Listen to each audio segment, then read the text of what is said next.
বিশ্ব ফুটবলে আবারও মুখোমুখি হতে যাচ্ছে দুই পরাশক্তি আর্জেন্টিনা ও স্পেন।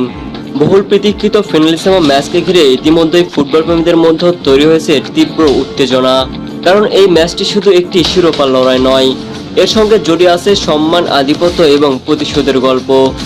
বিশেষ করে 2026 বিশ্বকাপ ফাইনালে স্পেনের কাছে হারের পর আর্জেন্টিনার জন্য এই ম্যাচটি হয়ে উঠতে পারে নিজেদের প্রমাণ করার বড় সুযোগ।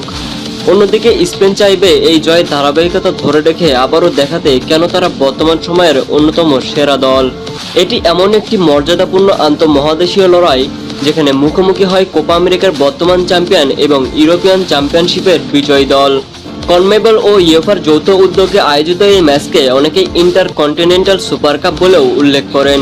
একসময় এই টুর্নামেন্টটি কোপা আর্তেমিয়া ফ্রান্সি নামেও পরিচিত ছিল, যা দীর্ঘ বিরতির পর 2022 সালে নতুন রূপে ফিরে আসে। 2022 সালে সেই প্রত্যাবর্তনের ম্যাচে ইতালিকে 3-0 গোলে হারিয়ে চ্যাম্পিয়ন হয় আর্জেন্টিনা। এরপর 2024 কোপা আমেরিকা জয়ের মাধ্যমে তারা আবারও ফিনালিসিমায় নিজেদের জায়গা নিশ্চিত করে। অন্যদিকে ইউরো 2024 জিতে স্পেনও এই মঞ্চে নিজেদের উপস্থিতি নিশ্চিত করেছে। ফলে এই দুই দলের মুখোমুখি হওয়া ছিল সময়ের অপেক্ষা।